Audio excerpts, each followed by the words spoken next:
Okay, चलिए doubt पूछिए। First of all, पढ़ाई कैसी चल रही है आप लोग की? Is going full speed? Is it going slow? एक रीडिंग पूरा हो गया आप लोग का? लिटिल स्लो क्यों भाई ध्रुव? मेरे को आप लोग से रैंक चाहिए, आप लोग स्लो करके रखे हो। हम्म। एक रीडिंग पूरा हो गया? रिवीजन चालू हुआ? Yes no?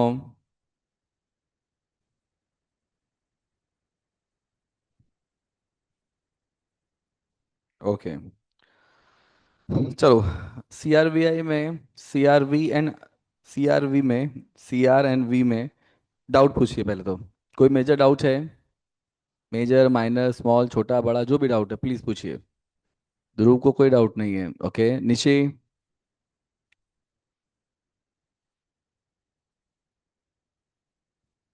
नो? मीत? तो तुम लोग यार एक बात बताओ। मीत, any doubt in सीआरबीआई?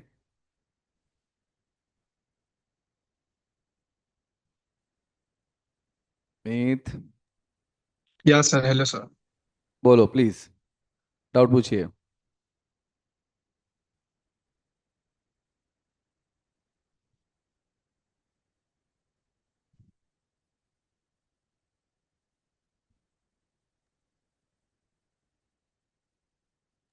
Sir, combination का एक प्रोसेस आप फिर से समझा देता। किसका?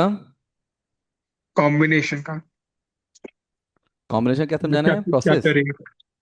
हाँ, अप्रूवल ऑफ कॉम्बिनेशन। ओके, ठीक है। और? ठीक है, और बोलो। सर, पॉइजन पिल का ओवरव्यू थोड़ा। पॉइजन पिल का? ओवरव्यू आप दे सकते ठीक है, और बोलो बच्चों। मैं लिख लेता हूँ। कॉम्बिनेशन, प्रोसेस, पॉइजन पिल, और मीथ, और हैं।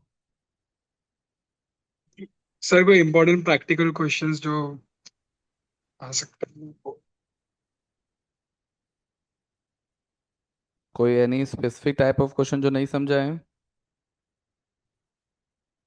क्योंकि उन्होंने आई थिंक प्रैक्टिकल सारे क्वेश्चन कर लिए थे ना? हाँ, कर लिए थे सारे। आप लोगों ने प्रैक्टिस की है? Yes sir. हम्म।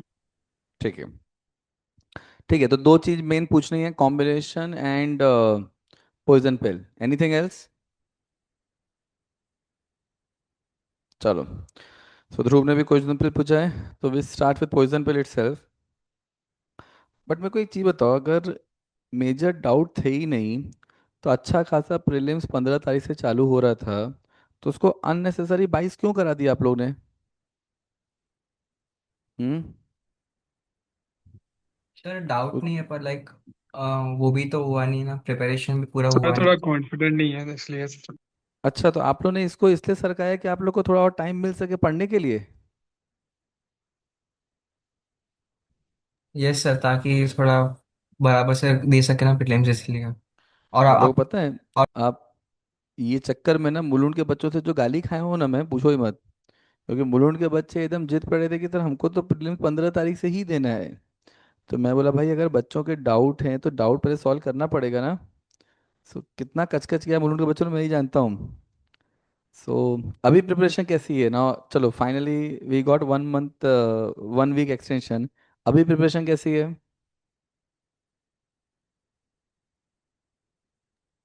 हम्म। और आपकी कुछ भी प्रिपरेशन हो, आप प्लीज़ प्रीलिम्स देना, that is my humble request to you. That will give you an understanding कि भाई हम प्रॉपरली, हमारी प्रिपरेशन जा रही है नहीं जा रही है। अगर हमने कहीं मिस्टेक कर रहे हैं, हम पेपर लिख पा रहे हैं नहीं लिख पा रहे हैं, एवरीथिंग। एंड अच्छा, आप लोग प्रीलिम्स ऑनलाइन देने वाले हैं कि ऑफलाइन देने वाले हैं? ध्रुव में? सर ऑफलाइन का ही प्लान है। ऑफलाइन? में आप? सर, ऑनलाइन का सोच रहा हूँ बिकॉज ऑनलाइन का? ट्रैवलिंग टाइम उतना कंज्यूम होगा तो। बराबर है, नहीं both of ways are option are available Nishi. Sir मैं भी मतलब ऑनलाइन या मतलब ऑनलाइन का ही सोच रही हूँ कि तबीयत भी ठीक नहीं है ना बीच में, इसके हाँ लिए। मतलब, लेकिन प्रीलिम्स देना जरूर, आप ऑफलाइन दो या ऑनलाइन दो, that is your choice. But आप प्रीलिम्स दीजिएगा जरूर, प्रीलिम्स मिस मत करना, मेरी आप लोग से बस एक ये हम्बल रिक्वेस्ट है। ठीक है। अच्छा, और प्रीलिम्स 22 के आगे और एक्सटेंड नहीं होगा, ये याद रखना। करेक्ट ना? Yes sir. चलो, Okay. पोइजन पोइजन पे निकालो नाउ। ये नोट्स आप सबने लिखा हुआ है, करेक्ट? Yes. चलो, निकालो पॉइजन पिल। अब पॉइजन पिल में क्या बोला है? चलो, इशिका जी भी आ गए। इशिका लेट ज्वाइन किया है। चलो, अब पहला जो, इशिका आपके कोई डाउट है? Any major doubt in C R? No sir. Okay. 3 doubt पूछे हैं बच्चों ने, ध्रुव ने, मीत ने। वन इज पॉइजन पिल, तो वो मैं पहले रिवाइज करा दे रहा हूँ। एंड उसके बाद कॉम्बिनेशन का जो प्रोसेस है वो एक बार रिवाइज करा दे रहा हूँ। एंड देन प्रैक्टिकल क्वेश्चंस किस तरीके के आते हैं, that something though we have already discuss all type of practical question, but एक बार तो भी वो ब्रशअप करा देता हूँ, ठीक है? हाँ सर और चलेगा। चलो, अब देखो पॉइजन पिल होता क्या है। देखो, पॉइजन पिल का मतलब होता है, हम लोगों ने टेक ओवर में ये पढ़ा था कि अगर एक बार पब्लिक अनाउंसमेंट दे दिया तो आप नई सिक्योरिटी इशू नहीं कर सकते, क्लियर? अगर आपको नई सिक्योरिटी इशू करना है तो आपको क्या करना पड़ेगा? आपको शेयर होल्डर का अप्रूवल लेना पड़ेगा। इसका मतलब पब्लिक अनाउंसमेंट देने के बाद नई सिक्योरिटी इशू करना प्रैक्टिकली इम्पॉसिबल हो जाता है। बिकॉज एक्वायरर जो कि अपने आप में एक शेयर होल्डर है, वो इस चीज़ को अलाउ करेगा ही नहीं। बट यहाँ पे क्या होता है, अंडर पॉइजन पिल ना, पॉइजन पिल कंपनी के एओ में दिया होता है। और ये क्लॉज तभी एक्टिवेट होता है जब कंपनी का हॉस्टाइल टेक ओवर हो रहा होता है, उस समय बोर्ड के पास ये अथॉरिटी आ जाती है कि बोर्ड डीप डिस्काउंट पे शेयर्स इशू कर देगा। अब अगर डीप डिस्काउंट पे शेयर इशू कर देगा, इसका मतलब क्या है कि नंबर ऑफ शेयर्स मार्केट में बढ़ जाएंगे। अब अगर आप नंबर ऑफ शेयर्स मार्केट में बढ़ जाएंगे, तो अगर एक्वायरर को कंपनी एक्वायर करना है, फॉर एग्जांपल मान लो पहले मेरी कंपनी के 1 लाख शेयर्स थे, तो एक्वायरर को अगर मेरी कंपनी में टेक ओवर करना है तो उसको 25,000 शेयर्स परचेज करने पड़ेंगे। अब मैंने क्या किया, 1 करोड़ शेयर्स और इशू कर दिए। अब अगर 1 करोड़ शेयर और इशू कर दिया, तो अगर एक्वायरर को मेरी कंपनी के 25% शेयर लेने होंगे, तो उसको नंबर ऑफ शेयर ज़्यादा परचेज करना पड़ेगा। अब यहाँ पे मैं डीप डिस्काउंट पे शेयर इशू कर देता हूँ, विच मीन्स दैट ऐसे केस में एक्वायरर जो है, उसके लिए कॉस्ट ऑफ एक्विजिशन बढ़ जाएगा। अच्छा, ये पॉइजन पिल के लिए, नॉर्मल केस में अगर आप शेयर्स इशू करते हो तो आपको शेयर होल्डर का परमिशन चाहिए। बट पॉइजन पिल के केस में ऐसा नहीं होता है, आपको शेयर होल्डर का परमिशन नहीं चाहिए अगर आप पॉइजन पिल में जा रहे हो। Which means that poison pill can be issued by the board of director, it is activated only when there is a hostile takeover, clear? अब ऐसे केस में what will happen that once the poison pill being activated, shareholder permission चाहिए नहीं, which means that shareholder, अब acquirer को अगर shares acquire करना है, they have to pay more acquisition price। अच्छा, अब यहाँ पे acquirer shareholder board of director को रोक भी नहीं सकता कि आप ये शेयर इशू नहीं कर सकते, क्यों? उसका रीजन ये है ना, उसका रीजन ये है दैट बोर्ड इसको तभी एक्टिवेट करता है और एओ में ये अथॉरिटी तभी आती है जब अपने पास जब अपने पास हॉस्टाइल टेक ओवर की पॉसिबिलिटी आती है। अदरवाइज बोर्ड नॉर्मल केस में पॉइजन पिल एक्टिवेट नहीं कर सकता। अब अगर आप चाहते हो एज ए एक्वायरर कि पॉइजन पिल एक्टिवेट न हो, तो उसके केस में अपने को क्या करना पड़ेगा, अपने को बोर्ड से नेगोशिएशन करना पड़ेगा। इसका मतलब एज एन एक्वायर आपको बोर्ड के पास जाना पड़ेगा, बोर्ड से बात करना पड़ेगा, और जब आप बोर्ड से बात करोगे तो बोर्ड अपने टर्म्स रखेगा जो आपको एक्सेप्ट करने पड़ेंगे। और अगर आपने बोर्ड के टर्म्स को एक्सेप्ट किया तो फिर वो हॉस्टाइल टेक ओवर होगा ही नहीं। वो टेक ओवर तभी होगा जब बोर्ड आपके टर्म्स, बोर्ड को आप अपने टर्म्स बताओगे एंड बोर्ड उसको एक्सेप्ट करेगा, which means that poison pill can be nullified only by the board of director, clear? ये समझा? This is what poison pill is all about.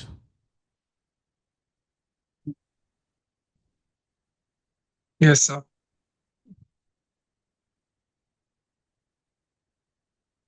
Done. Second, अच्छा ये पॉइंट्स हम लोगों ने लिखे हुए हैं, सबके पास ये पॉइंट्स हैं?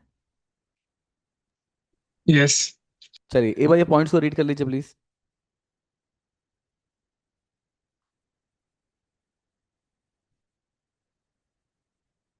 डन। चलो, second is your combination process.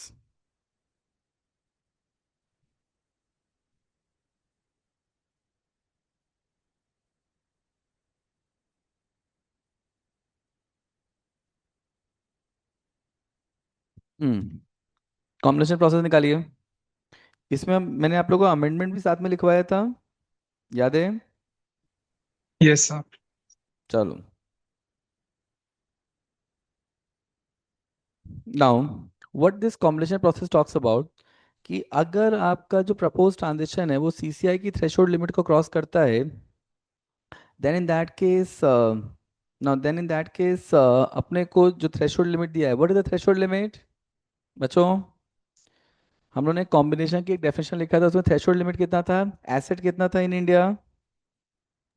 Hmm 2500 crores। Asset asset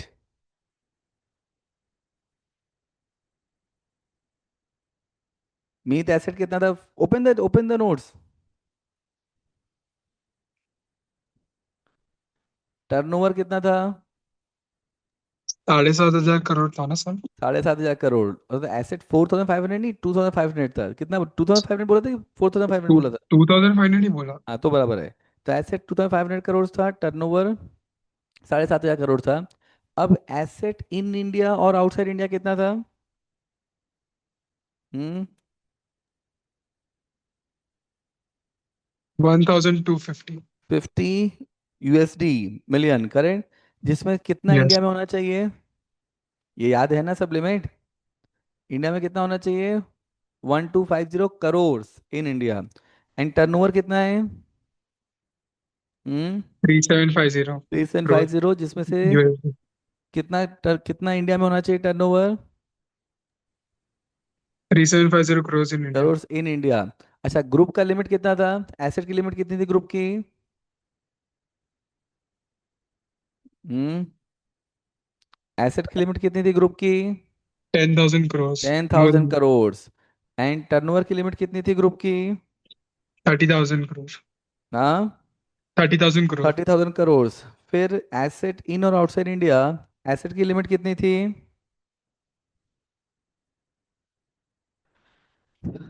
asset limit कितनी थी? फाइव 5,000 करोड़। 5,000 million। जिसमें से इंडिया में कितना होना चाहिए?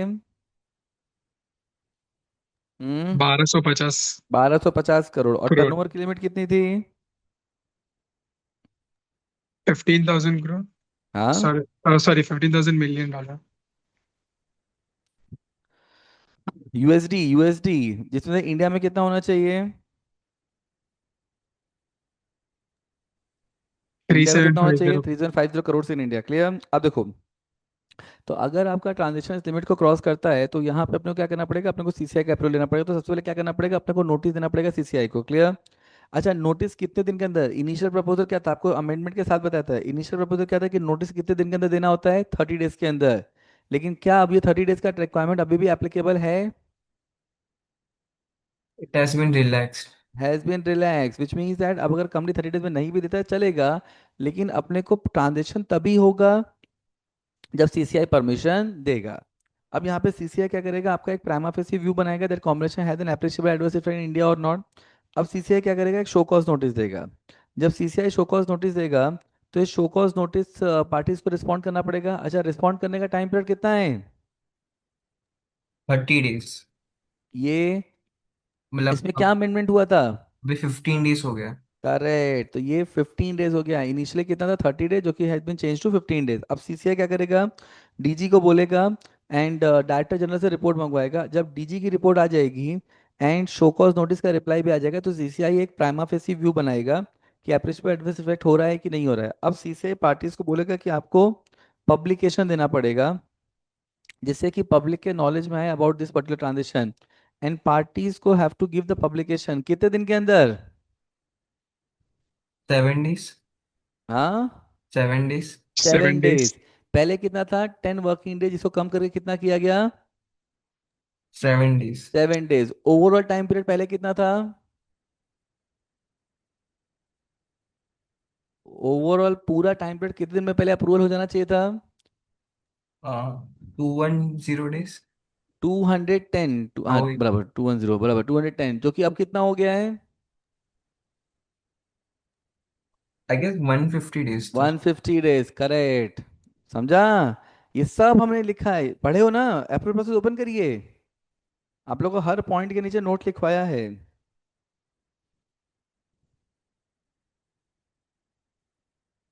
अब देखो, अब यहाँ पे now what is being said that अब सीसीआई जब डायरेक्शन देगा तो सीसीआई डायरेक्शन से पार्टीज पब्लिकेशन करेंगे। अब सीसीआई पब्लिक से बोलेगा कि भाई आप लोग के जो भी ऑब्जेक्शन है वो आप सीसीआई के पास भेजो, कितने दिन के अंदर? हम्म, कितने दिन के अंदर? 15 वर्किंग डेज। नहीं नहीं, चेंज टाइमिंग बताओ। 10 days। Sorry 10 days 10 days. 10 days, clear. हाँ। एंड हाँ। देन सीसीआई उसके बेसिस पे सीसीआई क्या करेगा? सीसीआई पार्टी से ये बोलेगा कि भाई आप मेरे को एडिशनल इन्फॉर्मेशन प्रोवाइड करो। सीसीआई ये कितने दिन में बोलता है?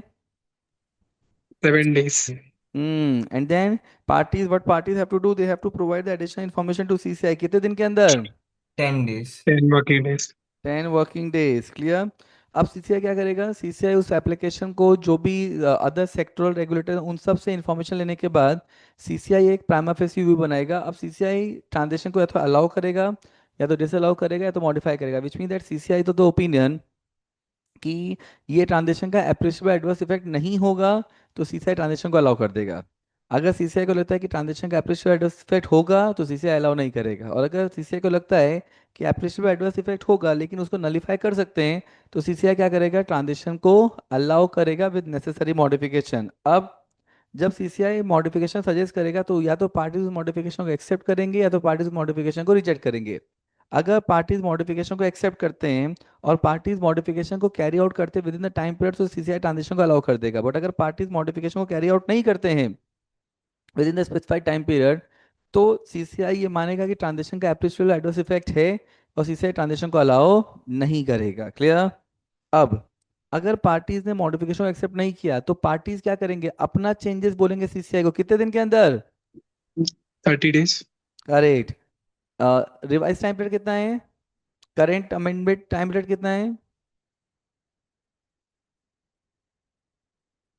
7 डेज। टाइम पीरियड सॉरी देखो ना, 25 डेज 25 डेज। हाँ। टाइम पीरियड देखो, आपको लिखवाया हुआ है। 25 डेज। अब यहाँ पे सीसीआई को जब अमेंडमेंट दिया जाएगा तो सीसीआई या तो अमेंडमेंट को एक्सेप्ट करेगा या तो अमेंडमेंट को एक्सेप्ट नहीं करेगा। अगर सीसीआई ने अमेंडमेंट को एक्सेप्ट किया तो ट्रांजेक्शन अलाउ कर दिया जाएगा। अगर सीसीआई ने अमेंडमेंट को एक्सेप्ट नहीं किया तो यहाँ पे what is being said that CCI parties को बोलेगा कि नहीं आपको नेसेसरी मॉडिफिकेशन करना पड़ेगा, एंड पार्टीज को वो मॉडिफिकेशन करना ही पड़ेगा। अगर पार्टीज वो मॉडिफिकेशन नहीं करते तो ट्रांजेक्शन डिसअलाउड हो जाएगा। याद आया? Yes sir. चलो।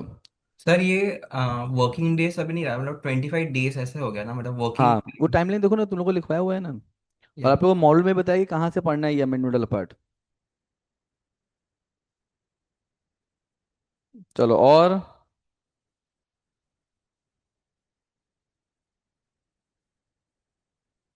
हम्म। और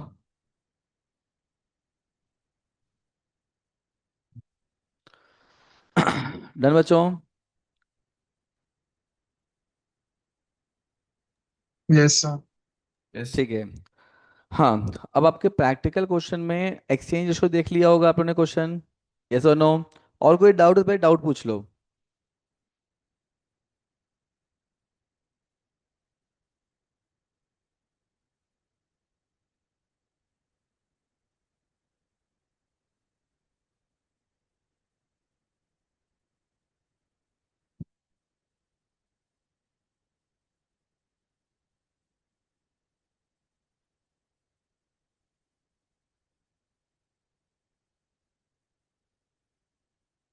और कोई डाउट है?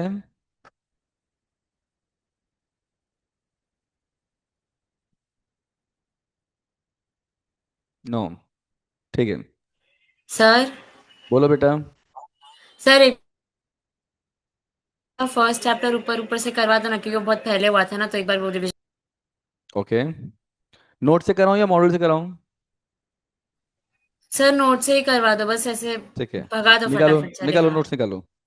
ओके, तो मर्जर में कुछ और पूछना है? No sir. ठीक है, तो मैं ये बंद कर दूं?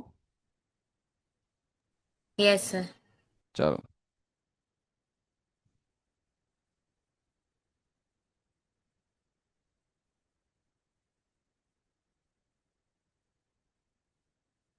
देखो, अब यहाँ पे ना इस चैप्टर में जो स्टार्ट होता है चैप्टर है वो है कॉर्पोरेट रिसर्चिंग क्या होता है, तो इंटरनल रिसर्चिंग होता है, एक्सटर्नल रिसर्चिंग होता है। अब इंटरनल में अपने what are the things forming part of internal researching is buyback, capital reduction and alteration share capital.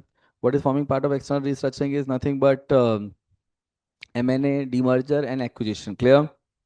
Then अच्छा, एक्विजिशन में अंदर एसेट एक्विजिशन होता है, शेयर्स वोटिंग राइट कंट्रोल का एक्विजिशन होता है, that is called take over. And then asset acquisition can further be bifurcated as a slump cell और itemize cell.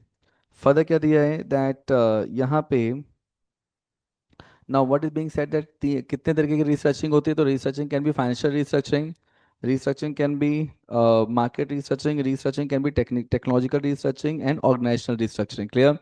When you talk about financial researching, आप smaller company को combine कर देते हो जिससे कि एक बेटर बैलेंस शीट बन सके, जिससे कि आपको इन्वेस्टर को टैप करना या फंड रेजिंग करना इजी हो जाए। Clear? When you talk about market researching, इसका मतलब आप नए मार्केट में एंटर कर सको और एग्जिस्टिंग मार्केट को आप कंसोलिडेट कर सकें। When we talk about technological researching, आप नई टेक्नोलॉजी को डेवलप कर सकें और एग्जिस्टिंग टेक्नोलॉजी को इम्प्रोवाइज कर सकें। And when we talk about organisational researching, वहाँ पे आप एम्प्लॉयज़ को रिस्ट्रक्चर करते हो, एंड अगर आपको लगता है कि कंपनी में ओवर स्टाफिंग है तो आप एम्प्लॉयज़ को निकालते हो, that is a part of organisational restructuring. Clear?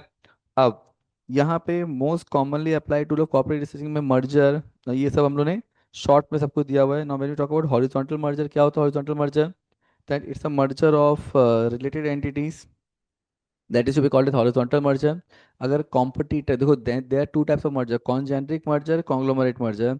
कॉन्जेनरिक merger का मतलब होता है कि अगर रिलेटेड एंटिटीज का मर्जर हो रहा है तो कॉन्जेनरिक मर्जर, और अगर अनरिलेटेड एंटिटीज का मर्जर हो रहा है तो it is called conglomerate merger. अब कॉन्जेनरिक मर्जर में हॉरिजॉन्टल मर्जर होता है, वर्टिकल मर्जर होता है।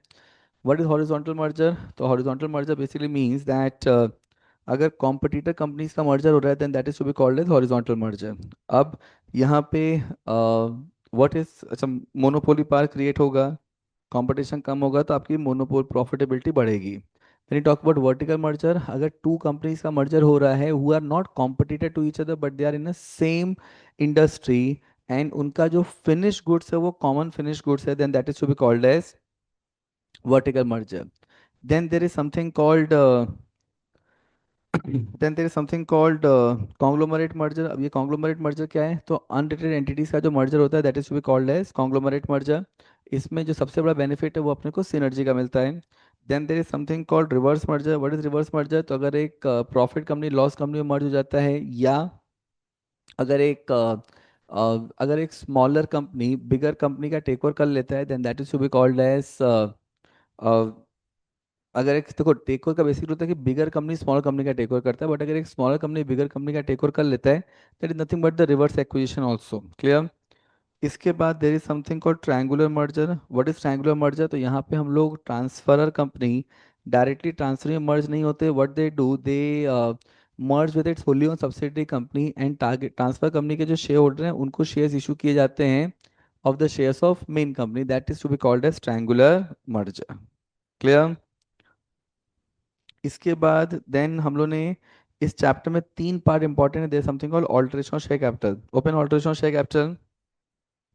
अब यहाँ पे सेक्शन 61 में क्या दिया हुआ है कि अगर हम लोग ऑल्टरेशन की बात करते हैं तो ऑल्टरेशन में पांच चीजें होती हैं, increase, consolidation, conversion, sub division and cancellation. अब यहाँ पे हम लोग जब इंक्रीज की बात करते हैं तो आप ऑथराइज सब लोग बढ़ा रहे हो। When you talk about consolidation share capital, it basically means that यहाँ पे हम लोग शेयर कैपिटल को स्मॉलर फेस वैल्यू के शेयर्स को कंबाइन करके बिगर फेस वैल्यू के शेयर बना देते हैं।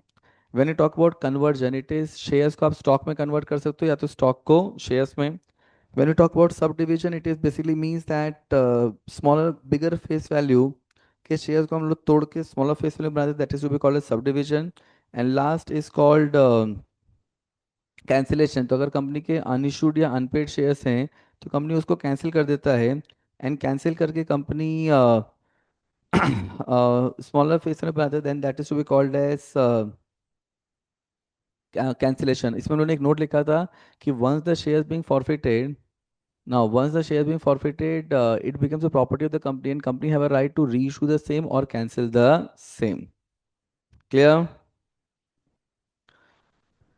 Now अब यहाँ पे, अच्छा अगर अपने को ऑल्टरेशन शेयर कैपिटल करना है, तो ऑल्टरेशन शेयर कैपिटल के लिए कंपनी को क्या करना पड़ता है? कंपनी को ऑर्डिनरी रेजोल्यूशन पास करना पड़ता है ना। कंपनी को ऑर्डिनरी रेजोल्यूशन पास करना पड़ता है, और कौन सा फॉर्म फाइल करना पड़ता है? Form SH7 with ROC। कितने दिन के अंदर? Within 30 to the passing ordinary solution. और अगर ऑल्ट्रेशन की वजह से अगर AOA चेंज हो रहा है, तो अपने को स्पेशल पास करना पड़ेगा और MGT 14 फाइल करना पड़ेगा। फर्दर क्या लिखा है कि अगर कंपनी ने सेक्शन 61 में कंडीशन कंप्लाई नहीं किए, तो इसको डिफॉल्ट माना जाएगा and penalty will be levied upon company and every officer in default. Always remember कि अगर आप कंसोलिडेशन करते हो या सब डिवीजन करते हो, तो उसकी वजह से वोटिंग परसेंटेज चेंज नहीं होना चाहिए, और अगर वोटिंग परसेंटेज चेंज होता है तो आपको NCLT का अप्रूवल लेना पड़ेगा। Now now what is further being said कि कैंसिलेशन की वजह से कंपनी की कैपिटल कम होगा, बट इसको रिडक्शन ऑफ शेयर कैपिटल नहीं बोलते, इसको क्या बोलते हैं? This is called diminishing of share capital. Always remember कि अगर सब डिविजन हो रहा है, तो जो proportion of paid up shares है एंड अनपेड शेयर्स है, that will remains the same. इसी का इतना रिवाइज हुआ, इतना याद आया? Yes sir. नाउ अब अगर रिडम्पशन ऑफ प्रेफरेंस शेयर्स करते हैं या increase in number of member करते हैं, तो भी अपने को सेम कंप्लायंस करना पड़ता है, that is form SH7 file करना पड़ता है ROC में, within 30 days of pass 30 days of redemption और within 30 days of increase. that is what the that is what the compliances are. अब second part of the chapter is reduction of share capital. What is reduction of share capital? देखो, अगर reduction of share capital करना है, तो authority need to be there in the AOA of the company. अगर authority AOA में नहीं है, तो क्या करना पड़ेगा? अपने को AOA को अल्टर करना पड़ेगा बाय पासिंग स्पेशल रिजोल्यूशन, और फिर रिडम्पशन करना पड़ेगा। फर्दर क्या लिखा है? दैट ये जो पूरा का पूरा रेगुलेटरी फ्रेमवर्क है, ये किसके लिए एप्लीकेबल है? No, that is applicable upon section 66 and NCLT rules. And company के लिए व्हाट इज रिक्वायर्ड?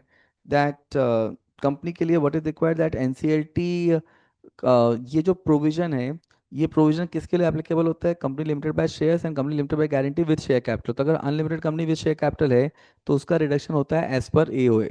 अच्छा, अब कंपनी कैपिटल कैसे कर सकता है? In any manner, which means that selective capital reduction allowed है, लेकिन बायबैक में सेलेक्टिव बायबैक अलाउड नहीं था। फर्दर उन्होंने क्या पढ़ा था कि कैसे हम लोग रिडक्शन कर सकते हैं? तो अगर मेंबर्स ने अगर कुछ अनपेड वैल्यू ऑफ शेयर्स है, तो मेंबर्स की लायबिलिटी को एक्सटिंग्विश कर देते हैं to the extent of unpaid value of shares, या तो मेंबर्स की लायबिलिटी को कम कर देते हैं।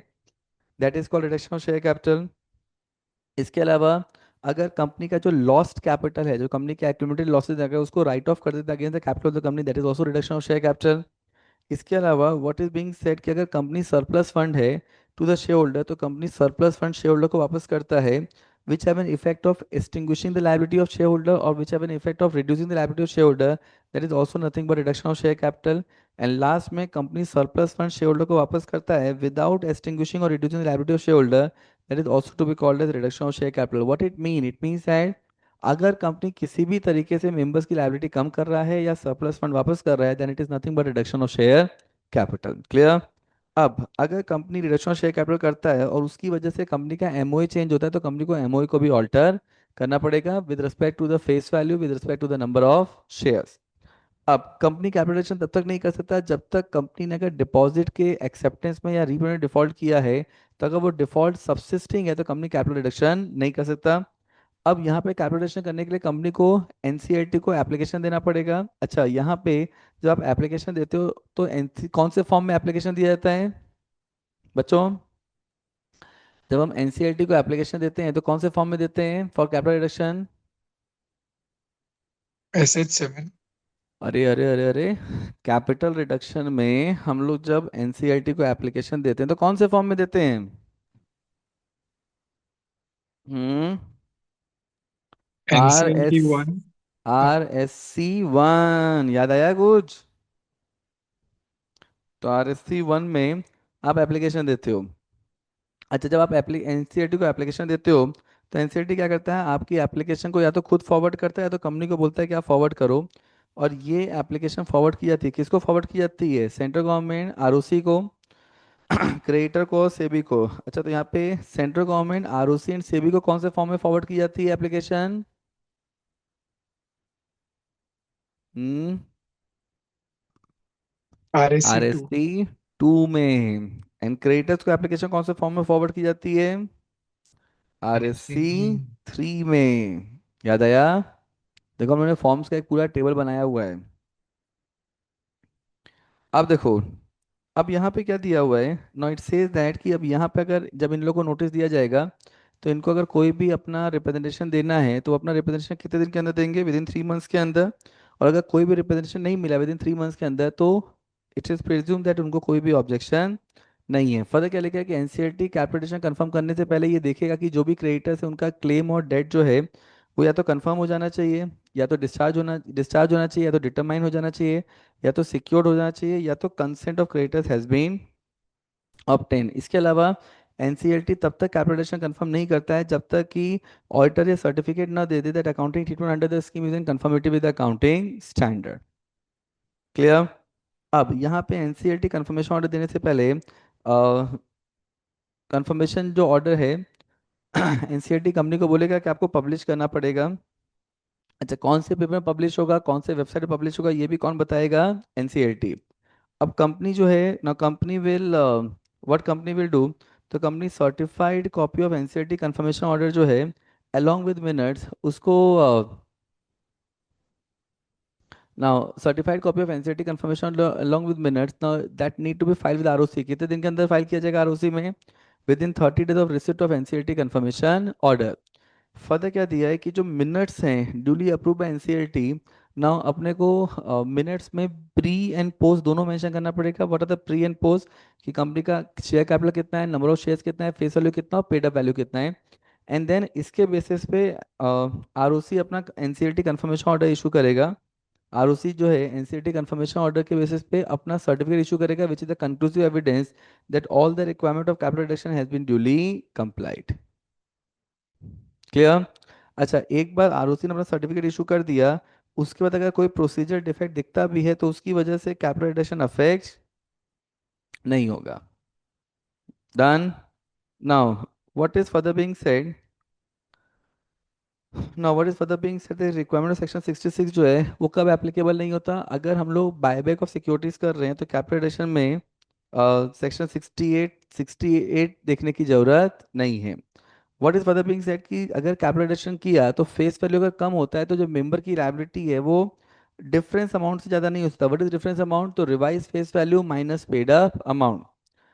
वेरी इंपॉर्टेंट पॉइंट 66(8) में कि अगर मान लो किसी क्रेडिटर का नाम लिस्ट ऑफ क्रेडिटर में प्रॉपरली सबमिट नहीं किया गया था एंड कंपनी ने कैपिटल रिडक्शन कर लिया और उसके बाद उस क्रेडिटर का पेमेंट भी नहीं किया, and creditor have a right to object the scheme, तो अगर क्रेडिटर जब ऑब्जेक्ट करेगा तो वहाँ पे एनसीईआरटी उसके क्लेम को वेरीफाई करेगा। If NCLT find the creditors claim is valid, then in that case NCLT members को बोलेगा कि आपको उतना पैसा रिटर्न करना पड़ेगा जिससे कि क्रेडिटर्स का पेमेंट हो सके। एंड जो भी officer and officer in default हैं उन सबके ऊपर 447 की पेनल्टी आ जाएगी। Read this 8th point, 22nd point please, 66(8). Just read this point please.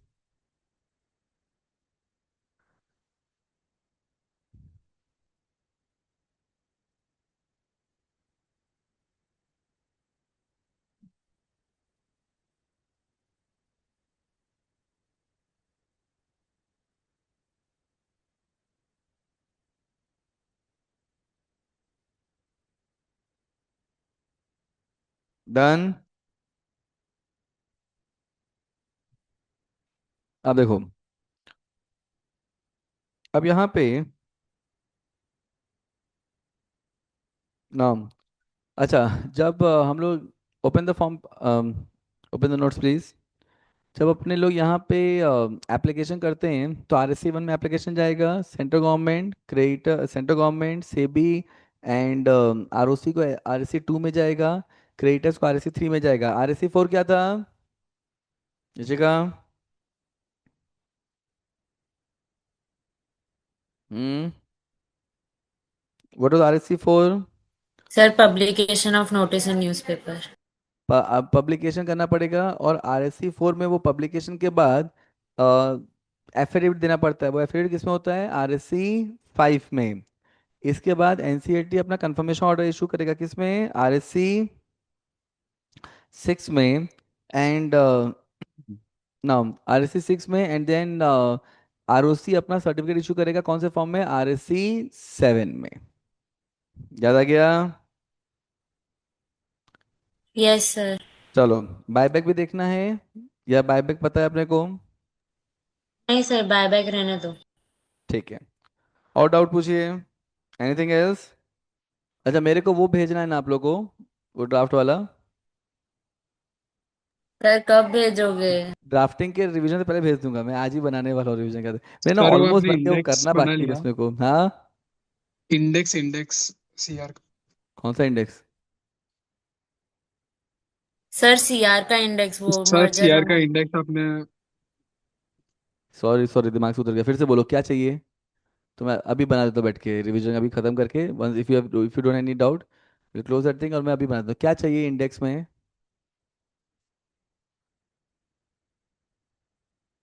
Sir जो चैप्टर्स आपने लिखे हैं, मतलब चैप्टर वाइज नहीं है ना मर्जर के नोट्स, तो वो कौन से चैप्टर का कौन सा है वो बस बाइफरकेशन करके दे दो आपके नोट्स के अकॉर्डिंग। मतलब टॉपिक के सामने मॉड्यूल में कौन सा चैप्टर है वो? हाँ सर, वैसे कर दो। अच्छा, ठीक है, बना देता हूँ मैं। और बस? सर चैप्टर 1 के भी ड्राफ्ट्स बना देना ना। हाँ, उसमें क्या ड्राफ्ट बनाने हैं? वो तो अपने लोगों ने क्लास में सर एक किया ही तो था ना लेटर सारा। ऑफ क्रेडिट का एक बार अलग से आप अपने पैटर्न के हिसाब से बना के दे दो ना। ठीक है, तो अभी मैं ना एक काम करता हूँ, मेरे को ड्राइव का लिंक आपने फॉरवर्ड कर दिया बराबर ना? Yes sir. बराबर, तो मैं अभी चालू कर देता हूँ, और मैं एक एक डालना चालू कर देता हूँ, ठीक है? अच्छा, मेरे को वीडियो भी बना देना है उसका? नहीं सर, चलेगा। वीडियो जरूरत नहीं है? नहीं। ठीक है, चलो डन। ठीक है, डन। तो मैं अभी बैठता हूँ, एंड आपका ड्राफ्टिंग का रिवीजन कब है अपना? फ्राइडे ना?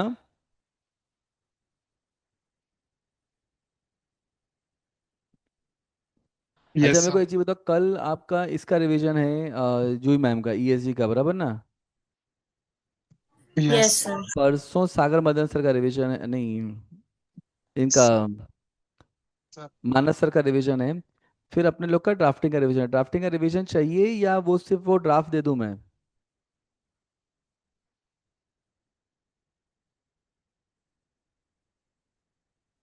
हाँ नहीं तो बोलो। ठीक है, will keep the drafting revision also, भी रखा है तो क्लोज करते हैं, ठीक है? चलो done. Any other doubt in CR बच्चों? Any other doubt in CR? Sir. बोल बेटा। सर वो कैपिटल रिडक्शन में वो हमने वो पढ़ा था 22nd पॉइंट कि वो हम्म। Section 66 subsection 8। हम्म। तो उसमें लिखा है कि the company committed default in respect of amount of डेब्ट एज अंडर आईबीसी सेक्शन 6। तो मतलब वो 1 करोड़ से ऊपर डिफॉल्ट हुआ तो ही मेंबर्स लायबल होंगे ना, अगर वाइंडिंग अप में जा रहे हैं तो। अच्छा। समझा? मतलब सीआरपी में जा रहे हैं तो ही ना, बस। करेक्ट।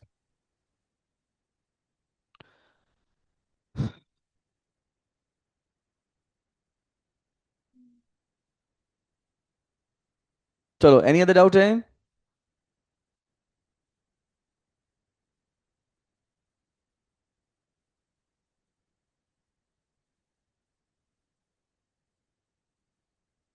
बच्चा लोग, any other doubt? Otherwise we can close the session. Sir practical question अगर जो जितने मतलब हमने जिसमें क्लास ज्यादा में किए ध्यान हैं ना, देना है उसमें ऐसा हाँ, मतलब। जितने हमने क्लास में किए हैं ना, एक्सचेंज रेशो वाले, उसके बाद जो उन्होंने CFAT के क्वेश्चंस किए हैं, true value of merger, sensitivity analysis, वो सारे कंप्लीट करके ही जाइएगा, ठीक है? प्लस जो हम लोग ने, तो सेंसिटिविटी एनालिसिस का थोड़ा ओवरव्यू प्लीज, मतलब वो। अगर ये कराया था ना आप लोग को, ये देखो ना,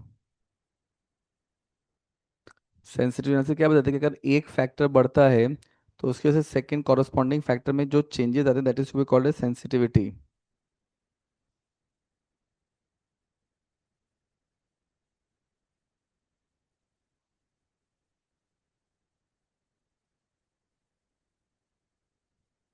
नाउ कि अगर सेल्स है तो सेल्स में आपका कुछ वेरिएबल कॉस्ट होता है, कुछ फिक्स कॉस्ट होता है। तो यहाँ पे अगर कॉस्ट ऑफ सेल्स मेरा 70% है, ये हम लोगों ने ओल्ड पोर्शन से क्वेश्चन लिया था। तो अगर मेरा कॉस्ट ऑफ सेल्स 70%, तो मेरा ग्रॉस प्रॉफिट कितना हुआ? 30,000। फिक्स कॉस्ट मेरा का 15,000 है, इंटरेस्ट मेरा 5,000 है, तो मेरा अर्निंग बिफोर टैक्स कितना हो गया? 10,000। अगर that is nothing but the 10%, if that is the case, अब अगर मेरा एक कंपोनेंट इसमें चेंज होता है, व्हाट इज दिस मीन? कि अगर मान लो मेरा सेल्स चेंज होता है 10% से, तो उसकी वजह से मेरा कॉरस्पॉन्डिंग में क्या फ़र्क पड़ेगा? अगर मेरा वेरिएबल कॉस्ट चेंज होता है 2% से, मतलब what you have to do, आपका एक पहला बेस नंबर बनेगा, एंड बेस नंबर में आपको चेंज करना पड़ेगा जस्ट टू अंडरस्टैंड दैट एक कंपोनेंट के चेंज होने से उसका इम्पैक्ट दूसरे पे क्या आता है, दैट इज कॉल्ड सेंसिटिविटी। याद आया?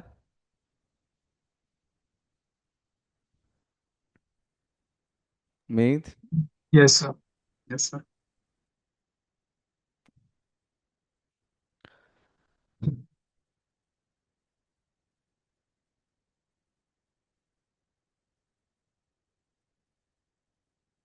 ये आप लोगों ने लिखा हुआ है ना पूरा?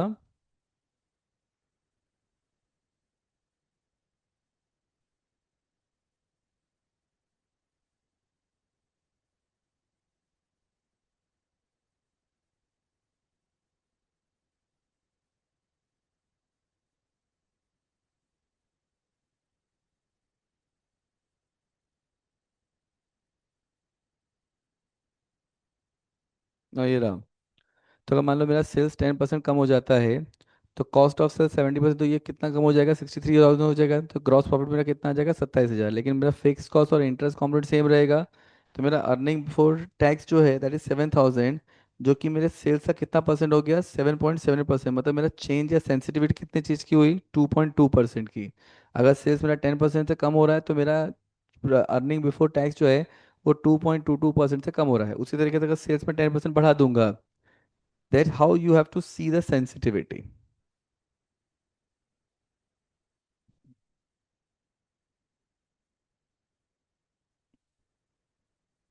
Done? Yes, sir. चलो, anything else?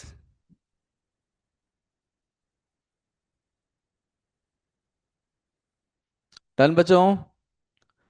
चलो तो प्रॉपरली पढ़ाई करिए, एंड कोई भी डाउट हो तो you all have my number, I am just one call away. And prelims देना है अपने को, एंड प्रॉपरली पढ़ाई करके रैंक लेके आनी है। कोई भी डाउट है please feel free to connect with me, ठीक है? और मैं ड्राफ्टिंग का वो सब कुछ डाल देता हूँ। डन बच्चा? Yes, sir. चलो ठीक है, चलो बाय बाय। सर आप ड्राफ्ट प्लीज भेज देना अभी बना रहा हूँ बेटा। टाइम से। नहीं, हाँ तुम्हें सर। ड्राफ्टिंग के रिवीजन से पहले मिल जाएगा, टेंशन मत लो, ठीक है? चलो।